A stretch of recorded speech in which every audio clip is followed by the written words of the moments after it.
Na verdade vos digo que aquele que não entra pela porta no curral das ovelhas, mas sobe por outra parte, é ladrão e salteador. Aquele, porém, que entra pela porta é o pastor das ovelhas. Amém? A este o porteiro abre e as ovelhas ouvem a sua voz e chama pelo seu nome às suas ovelhas e as traz para fora. E quando tira para fora as suas ovelhas, vai adiante delas. Atenção que esta história aqui é uma parábola, ou seja, é uma narrativa comparativa, em que Jesus está falando de um facto, de um evento do cotidiano do povo hebreu, do povo judeu, e trazendo uma verdade moral e espiritual para a igreja de hoje. Não é? Então, quando ele tira, fala do bom pastor, para fora as suas ovelhas, vai adiante delas e as ovelhas o seguem porque conhecem a sua voz. Mas de modo nenhum seguirão o estranho, antes fugirão dele, porque não conhecem a voz de estranhos. Jesus disse esta parábola, mas eles não entenderam o que era que lhes dizia. Portanto, a palavra parábola quer dizer narrativa, uma comparação, uma parábola, uma narrativa comparativa. Tornou, pois, Jesus e disse-lhes, tornou, pois, Jesus a dizer-lhes, em verdade, vos digo que eu sou a porta das ovelhas. Portanto, Jesus, ele é a porta. Todos quanto vieram antes de mim são ladrões e salteadores, mas as ovelhas não os ouviram. Agora aqui, interessante que neste versículo aqui no 8, Jesus não está falando que todos os pastores atuais são ladrões e salteadores. Porque aí estaríamos a generalizar. Não está a falar que todos os pregadores da internet, não é, como o Sr. Rubens, são ladrões e salteadores. Não está a dizer que todos são falsos profetas. Aqui está a dizer todos os que vieram antes de mim. Quem é que são estes que vieram antes de mim? São os falsos cristos. Não são os sacerdotes do Antigo Testamento, os profetas, nem os reis do Antigo Testamento. Não são os pastores do Antigo Testamento. Não é? Não são os pastores do Antigo Testamento. Mas também não são os do Novo Testamento. Aqui fala dos que vieram antes. Fala do quê? Dos falsos cristos. Aqueles que dizem, eu sou o Cristo. Eu sou o ungido, Machia. Então aqui claramente a gente tem que entender o texto. Todos quantos vieram de mim, quais são os todos? São os que se diziam que eram Jesus, que eram o Salvador, que eram o Cristo, que eram o ungido, o Machia. Então todos os que vieram antes de mim são ladrões e salteadores, são os falsos cristos, porque se levantarão muitos falsos profetas e muitos falsos cristos. Também é profético para hoje, mas o texto aqui fala anterior, antes de Jesus vir como Cristo, o cumprimento profético de Isaías 53, de Miqueias 5.2, e tu, Belém Efrata, de ti sairá o guia que há de apacentar o meu povo Israel. Aí está a falar de uma profecia. Quem é que vai apacentar? Jesus de Nazaré. Ele nasceu em Betlehem. Betlehem quer dizer Belém. Que quer dizer, aliás, para o português é Belém, quer dizer casa do pão. Vem de Bet, casa. Lehem, pão. E Jesus, ele é o pão vivo que desceu dos céus. Figurativamente, ele é o pão que desceu dos céus. Amém? Então, todos quantos vieram antes de mim são ladrões. São os falsos cristos. São os falsos messias prometidos. Aleluia, mas as ovelhas não os ouviram. Eu sou a porta. Se alguém entrar por mim, salvar-se-á. Entrará, sairá, encontrará pastagens. O ladrão não vem senão a roubar, matar e a destruir. Eu vim para que tenham vida e a tenham com abundância. Atenção. Eu sou o bom pastor. O bom pastor dá a vida pelas suas ovelhas. Mas o mercenário que não é pastor, de quem não são as ovelhas, vê vir o lobo e deixa vir as ovelhas, e o lobo as arrebata e dispersa as ovelhas. Aqui fala do bom pastor, fala da porta. Então isto tudo é linguagem figurativa, é metafórica. Jesus não é literalmente uma porta. Ele, não é em que a gente entra, bate à porta, pega no puxador e puxa. Então é uma metáfora, um objeto tomado pelo outro. Linguagem figurada. Embora não esteja na Bíblia explícito a dizer figurativo, mas está implícito. Também fala de tipos e de sombras. Então eu sou o bom pastor dá a vida pelas suas ovelhas. Ele deu a vida, ele morreu na cruz para o cavalo. Não sou eu, como pastor local, que morri na cruz. Mas a Bíblia diz, Jesus deu a vida por nós. Nós devemos dar a vida pelos irmãos. Quer dizer que eu me dedico a fazer obra de uma forma honesta, conforme Deus quer. Mas o mercenário, que não é o pastor, de quem não são as ovelhas, vê vir o lobo, deixa as ovelhas e foge. E o lobo as arrebata e dispersa as ovelhas. Ora, o mercenário foge porque é mercenário e não tem cuidado das ovelhas. Não é? Então nós vemos aqui, claramente, aqui fala do mercenário. Eu sou o bom pastor e o bom pastor, eu sou o bom pastor e conheço as minhas ovelhas e delas sou conhecido. Assim como o Pai me conhece, também eu conheço e dou a minha vida pelas ovelhas. Então nós vemos aqui, irmãos, nesta passagem, é uma linguagem figurada. Este ladrão, o ladrão, não veio senão para roubar, matar e destruir. Está lá em João 8:44. que ele é homicida. Ele é homicida. Satanás, porque há sempre uma guerra entre Jesus e o diabo. Entre Jesus e Satanás. Então, quando ele diz, o ladrão não veio senão para roubar, matar e destruir. Este ladrão aqui é tanto o diabo, porque ele é homicida e peca desde o princípio, então ele é o pai do homicídio, ele é o pai da morte, ele é o instigador da primeira morte. Aquele que vem para roubar as ovelhas, né? Os falsos mestres, os divisores de igreja, né? Os rebeldes, têm o mesmo, o pai deles é o próprio diabo, esses são ladrões. Portanto, isto é tanto, o ladrão tanto pode ser um falso profeta, um falso pastor, como até mesmo o próprio diabo. Porque todo o falso profeta, todo o lobo, não é? Todo o falso profeta, o mercenário também, todos esses são falsos profetas, porque o mercenário é um que diz que está a tomar conta do rebanho, mas não toma conta. Não é? Deixa o rebanho andar de qualquer maneira, e se vir um falso pregador, um falso profeta, deixa-o pregar ali.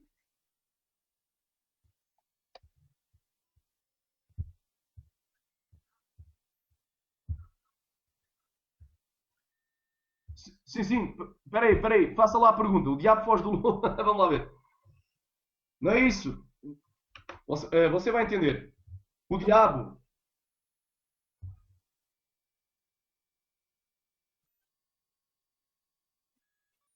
Você não está a entender. O mercenário é o falso pastor. Correto? O mercenário é o falso pastor. O lobo é aquele que rouba as ovelhas. Correto? Satanás rouba as ovelhas por meio de quem? De lobos. Lobos são quem? São ladrões. Então, esses lobos são pessoas, mas também são usadas pelo diabo. Eu não vou dizer que tudo não parte do diabo. Eu chamar o diabo de ladrão é ladrão. Chamar alguém que vem numa igreja e diz, olha, sai da tua igreja e vem para a minha.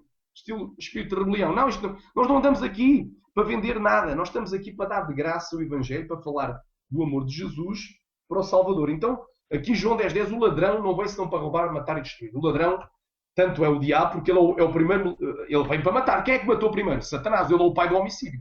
Quanto o lobo. Quanto aquele que vem na igreja, o falso profeta, o divisor, o falso obreiro, o obreiro de iniquidade, ministro de Satanás, que rouba. Também eu acho que isto aqui é uma questão que também... eu tenho que lhe fazer uma última questão também. Vamos fazer a última questão. Pode pôr o som. Vou fazer a última questão, depois eu já tiro. E tem 10 minutos, depois a gente vai estar, porque o tempo já voou. Isto voa. O tempo é assim, é como uma coisa interessante. Ora não. Então é assim. Atenção que eu estou a tratá-lo por irmão por consideração, porque você diz que é irmão. Por consideração. Não é que você tenha a mesma fé que eu tenho. Cada um tem a sua fé e eu tenho que respeitar a sua, você tem que respeitar a minha. Agora vamos lá. Como existem os irmãos franciscanos, existem os irmãos salesianos, existem os jesuítas, existem os irmãos evangélicos, os protestantes, não é? Os pentecostais. Mas, em suma, eu considero-me irmão em Cristo. Eu estou em Cristo. Agora vamos lá. Fazer uma última pergunta. Muito interessante. Muito interessante. E vai ser a última pergunta que está aqui. Exatamente. Esta última pergunta tem a ver com a santificação. A pergunta é, num dos teus vídeos, não é? Você disse que mais fácil quem critica os maconheiros ir para o inferno e os maconheiros vão mais depressa para o céu. Isso é uma coisa do género, não é? Eu percebi mais ou menos. Espero não estar a errar nas minhas palavras. Então é assim. Eu quero saber qual é o seu conceito de santificação. Não é? Porque a palavra santo vem da agioi, quer dizer santo, separado, consagrado e dedicado. Não é? Nós sabemos, não é? Porque os textos base para isso, você até pode ler, a 1 Pedro 1, 15 e 16, conforme Hebreus 12, 14. Não é? Então a pergunta que eu lhe faço, qual é a ideia que você tem de santificação? Será que eu posso ser salvo? Não é? Será que eu vou agradar a Deus? Porque o santo é aquele que se separa para Deus, é separado para Deus. Já não vive mais no pecado, já não vive mais pecando, já não vive mais falando palavrão, já não vive mais na bebedice, já não vive mais na glutonaria, já não vive mais nas orgias, já não vive mais assistindo pornô, já não vive mais adulterando, vivendo amigado. Não, ele se separa, porque os fornicadores não entrarão no reino dos céus. É o que está na Bíblia. Se eu vivo amigado, eu não vou ser salvo. Não adianta, eu estou a perder o meu tempo. É o que a Bíblia diz. Os fornicários não entraram no reino dos céus. Então a pergunta que eu lhe faço é: qual é o seu conceito de santificação? Será que ser santo é só dizer que estou salvo, que sirvo um Criador e tenho um Salvador e basta? Ou será que eu tenho que ter algo? Porque a Bíblia também diz em Tiago que a fé sem obras é morta. Quer dizer, fé sem obediência, nem todo aquele que diz Senhor, Senhor entrará no reino dos céus, disse Jesus, mas somente aquele que faz a vontade. E qual é a vontade de Jesus? Jesus quer que a gente ore, quer que a gente jejue, quer que a gente tome a ceia, quer que a gente congregue. Agora você pode ou não discordar disso. Então a pergunta que eu lhe faço: qual é o seu conceito de santificação?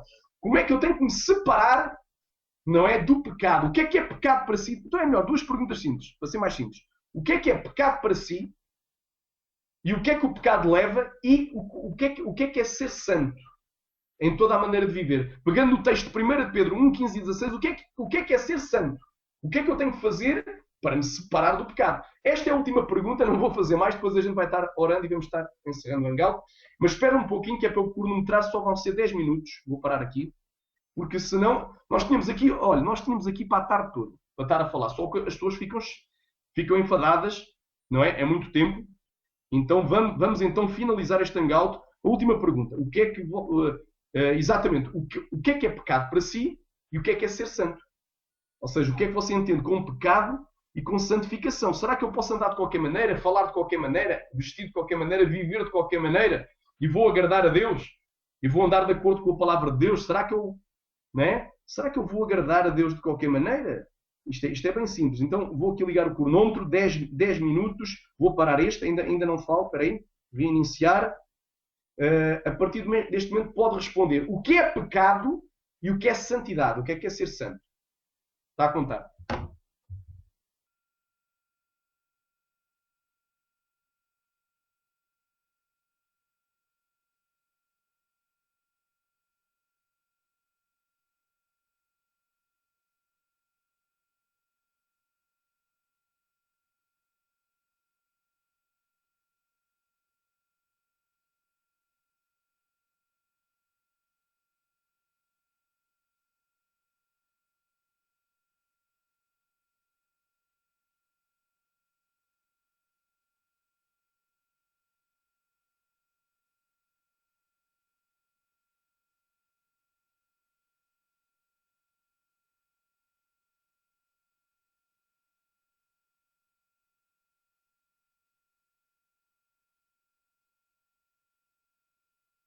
Se todos fossem irmãos, desculpa lá, agora estou a interromper, desculpa lá. É assim, se todos fossem irmãos, iam todos para o céu. E não vão todos para o céu, são muitos os chamados e poucos os escolhidos. Então, eu não creio assim, porque é assim, nós para sermos irmãos é assim, eu creio no Deus único e o Deus triuno. Ele é único, mas é Pai, Filho e Espírito Santo. Eu creio que Jesus morreu na cruz para nos salvar. Não é? Ele morreu na cruz para nos salvar. E eu creio que sem a santificação ninguém verá o Senhor. Ou seja, a fé gera obras, a fé gera obediência, gera santidade. Agora, eu quero saber de si qual é o conceito que você tem de pecado. São duas coisas simples, já vão ter o pronome novamente do zero. Vão ter do zero, não vou interromper mais. O que é que você pensa de pecado e de santidade?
Aqui em Portugal, desculpe lá, você fez uma pergunta, estava a responder. É assim, em Portugal, fila, nós costumamos dizer fila, mas se dissermos bicha também é normal. Corresponde a uma fila, as pessoas estão numa fila para o supermercado, não é? Pronto, continuo, que é para não.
Se- Senhor Rubens, desculpe lá novamente, estou a interromper novamente, mas é assim, nós não vamos entrar na história. Responda pela palavra de Deus, é só pela Escritura. Você diz que crê na Escritura.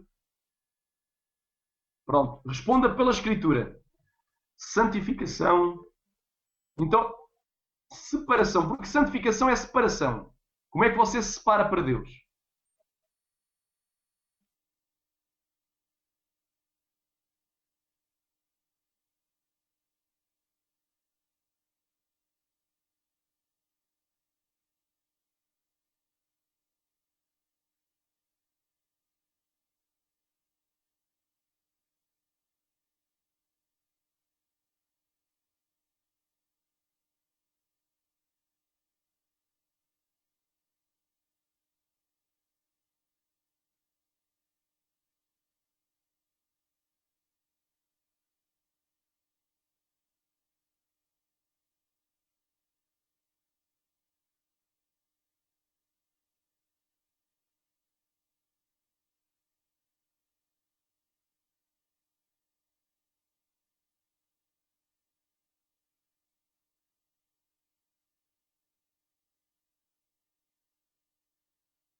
Glória a Deus.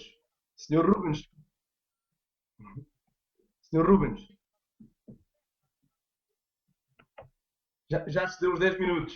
Pronto, olha, é assim, vamos despedir dos ouvintes, não é? Conforme foi prometido. Conforme foi prometido, isto teria uma oração inicial e uma oração final. Você quer fazer a oração final ou não? Ou o que é que eu faça? Pode fazer. Faça aí.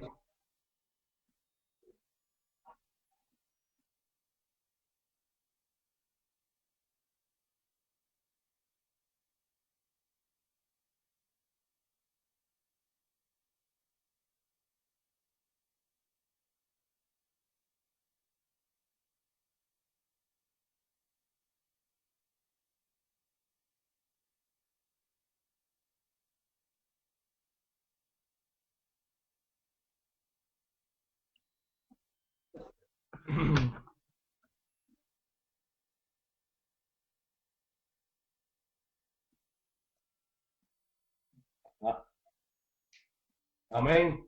Glória a Deus. Então é assim, nós agradecemos a participação de todos aqueles que ouviram este hangout, não é? E eu vou estar fazendo também uma oração, não é? Uma oraçãozinha final, porque cada um dispõe do mesmo tempo. Ao início o Rubens não quis orar, não é?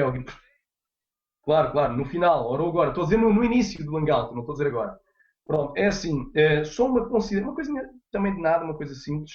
Né? Foi falado que as prostitutas e os publicanos entrarão adiante de vós no reino dos céus.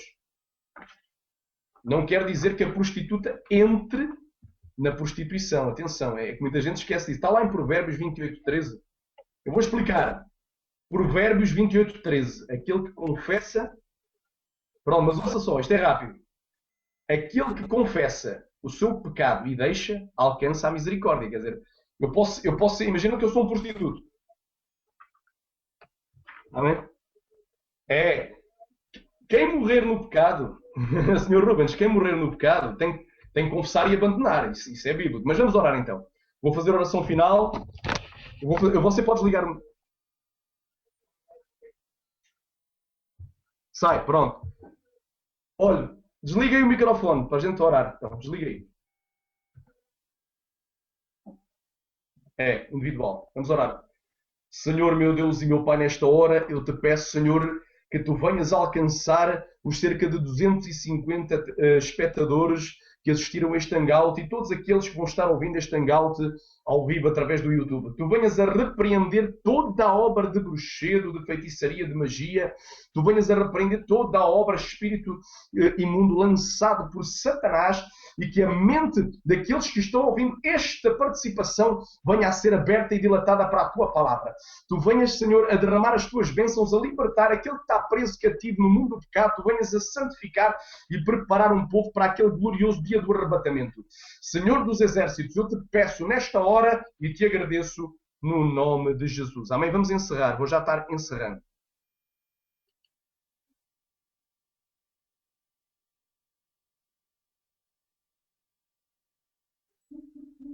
Deixa eu ver onde está.